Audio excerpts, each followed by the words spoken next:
Discharge हुए हैं। अब जैसे सर लाइफ 15 लाइफ बुरी बात करने नहीं देती, बहुत बदतमीजी है साहब। हाँ, तमीज तो ये है कि हम बात कर रहे हैं तो बीच में ना बोले। स्टे लेने के फौरन बाद जो केस हमको रजिस्टर किया गया और हमको घर से रात को 3 बजे पुलिस घर में घुसकर हमको निकाल कर लाई, फिर 3 केस रजिस्टर किए। उस 3 केस में जब हमारी बेल हो गई तो इन्होंने प्रिवेंटिव डिटेंशन ऑर्डर किया, वो रिवोक हो गया तो फिर 3 केस रजिस्टर किए, और उसमें भी बेल हो गई तो फिर पीडी प्रिवेंटिव डिटेंशन ऑर्डर किया, वो रिवोक हुआ तो फिर 3 केस रजिस्टर किए, फिर उसमें भी बेल हो गई तो फिर प्रिवेंटिव डिटेंशन ऑर्डर किया, वो रिवोक हो गया तो फिर केसेस किए। इस तरह से जाके 22-24 केस हुए 3 साल के अंदर। ये वो किस तरह से किए वो विटनेस बोल रहा है कोर्ट में, धमकी दी जा रही कि करो नहीं तो हम तुम्हारे खिलाफ ये करेंगे। 164 के बयान दिलाए जा रहे, जबरदस्ती पकड़ के लाके उनको। FIR सन 2020 में वो है ये, उसमें 10 लोग विक्टिम थे बाय अयाज। उसने अयाज ने इन सबके फर्जी डॉक्यूमेंट बैंक में प्रस्तुत करके लोन उठाया था। उसके बाद ये उस 490 हाँ ये उसका प्रकरण चल रहा है। अब इस प्रकरण में उसमें हम एक्यूज नहीं थे, उसमें हमको बोला गया कि आप बोलिए इसको, उसके बाद ये वाला प्रकरण हमारे खिलाफ दर्ज किया। इनके खिलाफ में पुलिस ने कार्रवाई कोई शुरू नहीं करी थी। डॉन थे, प्रॉपर डॉन थे, खुले में थे एकदम। तो इन्होंने बुला लिया सीधे विक्टिम्स को कि तुमने अगर गवाही दी तो समझ लो कि तुम्हारी मतलब अपने जान से हाथ धो बैठो। ये जो है ये 190 ये 145 है इसमें। हाँ ये स्टोरी इसमें आई। तो जब पुलिस ने बाहर उसके आधार पर नहीं लगाया, वो कैसे बनी कहानी, वो विटनेस बोल रहा है। पूरे FIR में कैसे बनाई गई कि डॉन है हम, और ये वो FIR में सब डॉन हो गए, वो सब हो गए सब।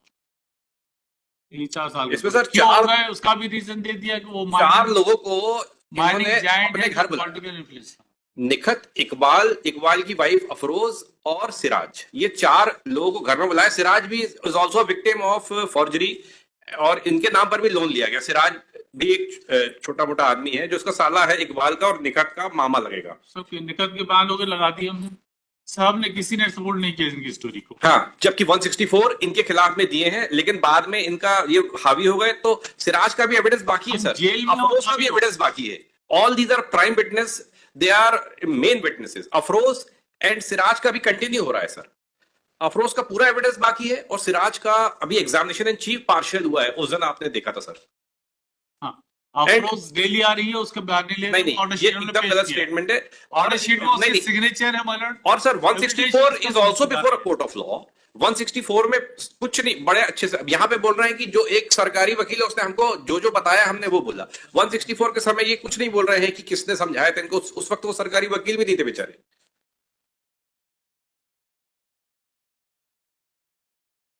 और ये सर इनके खिलाफ में जितने प्रकरण दर्ज हुए हैं, let one case be shown to me, जहां पर कोर्ट, माननीय उच्च न्यायालय या सुप्रीम कोर्ट ने टिप्पणी की हो कि फर्जी इनको फंसाया गया। Not even a single case. 482 में क्वैश तक नहीं हुआ एक भी केस। एक केस में क्वैश करवा लिया था सुप्रीम कोर्ट में, उस पर नोटिस हो गए जी, नहीं बेल हो गई थी, आई अपोलोजाइज। क्वैश तो एक भी नहीं हुआ है। एक में जो है वो बेल के खिलाफ में इन्होंने ले ली थी अभी, तो उसमें सुप्रीम कोर्ट में नोटिस, हमने सारे ऑर्डर्स फाइल करके रखे हैं सर। 2-3 केसों में सुप्रीम कोर्ट में नोटिस हुई है। फर्स्ट केस में डिस्चार्ज हो गए हाई कोर्ट से। नहीं, वो में डिस्चार्ज हुए हैं। अब जैसे सर लाइफ 15 लाइफ बुरी बात करने नहीं देती, बहुत बदतमीजी है साहब। हाँ, तमीज तो ये है कि हम बात कर रहे हैं तो बीच में ना बोले। फर्स्ट केस जो था हमारे खिलाफ वो रिवीजन में चार्ज के खिलाफ लगाए थे 3 एक्यूज ने, जिसमें 2 एक्यूज के खिलाफ उन्होंने डिस्चार्ज नहीं किया था, हमको डिस्चार्ज किया उस ऑर्डर से। इसलिए वो पार्टली अलाउड डिवीजन लिखा हुआ, जिसको ये बार बार कहेंगे पार्टली अलाउ हुआ। हमारे खिलाफ तो पूरा अलाउ हुआ है, हमारे डिस्चार्ज किया उस ऑर्डर से। उसी केस है फर्स्ट केस में, जिसमें हमको केस में जो पहला केस है, स्टे लेने के फौरन बाद जो केस हमको रजिस्टर किया गया और हमको घर से रात को 3 बजे पुलिस घर में घुसकर हमको निकाल कर आई, फिर 3 केस रजिस्टर किए। उस 3 केस में जब हमारी बेल हो गई तो इन्होंने प्रिवेंटिव डिटेंशन ऑर्डर किया, वो रिवोक हो गया तो फिर 3 केस रजिस्टर किए, और उसमें भी बेल हो गई तो फिर पीडी प्रिवेंटिव डिटेंशन ऑर्डर किया, वो रिवोक हुआ तो फिर 3 केस रजिस्टर किए, फिर उसमें भी बेल हो गई तो फिर प्रिवेंटिव डिटेंशन ऑर्डर किया, वो रिवोक हो गया तो फिर केसेस किए। इस तरह से जाके 22-24 केस हुए 3 साल के अंदर। ये वो किस तरह से किए वो विटनेस बोल रहा है कोर्ट में, धमकी दी जा रही कि करो नहीं तो हम तुम्हारे खिलाफ ये करेंगे। 164 के बयान दिलाए जा रहे, जबरदस्ती पकड़ के लाके उनको पुलिस दे रही धमकी उनको। और वो किसके दबाव में सर, वो भी हमने दिया है। एक माइनिंग जायंट है जो पॉलिटिकल इन्फ्लुएंस रखता है, एक्स कैबिनेट मिनिस्टर है, उसके कहने पर ये सब हो रहा है। उसके खिलाफ हमने 4 स्टे लिए थे हाई कोर्ट से। कैबिनेट उसकी मिनिस्टर के 50 बाद सारी कहानी शुरू पहली हो रही है। बेल में कैबिनेट मिनिस्टर नहीं थे, सब सेकंड में- बेल पे आ गए अचानक से। सब में पूरी स्टोरी दे रहे हैं हम। पहली बेल में आपने बताया हिस्ट्री, अब तो देखिए हिस्ट्री शीट को हमें मीट आउट करना पड़ा कि हिस्ट्री शीट बनी कैसे, ऐसे बनी हिस्ट्री शीट। और कोई 35 साल के अंदर, कैबिनेट मिनिस्टर 30 साल के जो अंदर है, किसी केस के खिलाफ आप 10 केस 20 केस रजिस्टर करते चले जाओगे, उसको एक दिन के लिए बाहर भी नहीं आने दे रहा, उसके खिलाफ केस पे केस रजिस्टर किए चले जा रहे हैं। हाईकोर्ट को आदेश करना पड़ा कि अब कोई फ्रेश केस करने से पहले आप हमसे परमिशन लेंगे। इसी केस में वो भी हमने ऑर्डर पेश किया।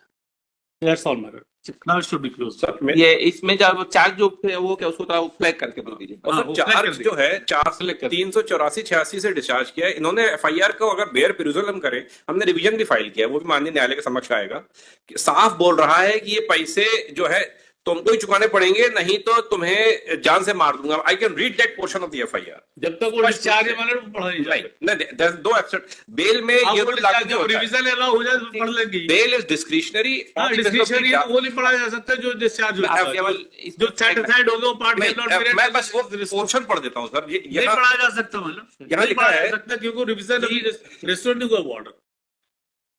फिर भी सुन लीजिए आप। ये लिखा, अयाज लोन का पैसा नहीं चुकाएगा, पूरा लोन का पैसा तुम्हें चुकाना होगा, हाँ, ये वरना तुम सभी को जान से खत्म कर देंगे। In the teeth of such a statement in the FIR itself plus 164 statements plus other statements, the trial court has not framed an offense under 384 and 386. Therefore, we have filed a revision. So that should be taken into consideration. उस revision में कोई stay भी नहीं। नहीं, revision तो अभी दूसरे न्यायालय में लग गया था, माननीय न्यायालय के समक्ष आना चाहिए वो सर। हमने मेंशन मेमो रखा है, जल्दी आ जाएगा। लेकिन fact remains that all witnesses are turning hostile. Sir 91 से ये अपराध करते चले आ रहे हैं। That's the admission. 302 तक के जो है That's the admission. Yes, that's an admission. No witnesses supporting the prosecution Why? theory. Why? Despite the fact I am in jail. Yes, मतलब I'm in उस वक्त jail. जो सरकार थी वो भी इनको परेशान कर रही है, आज जो सरकार है वो भी परेशान कर रही उस है। समय वही मेंबर आपका, वही पॉलिटिकल आदमी वो उस पार्टी में था। 2002 में 2010 में जब 2011 में हमारे खिलाफ पीडी ऑर्डर हुआ है, वो क्वेश्चन किया सुप्रीम कोर्ट ने। नहीं, 2 साल वही आदमी, वही एक हो गया, आदमी 2 साल mining- ऑलरेडी जेल में हो गया, mining प्रिवेंटिव business में डिटेंशन का हमारे पर्पस competitor पूरा है। हो गया, तो प्रिवेंटिव डिटेंशन क्वैश हो गया। हाँ, दैट्स इट। ठीक, ऑब्लाइट। ये सुप्रीम कोर्ट का ऑर्डर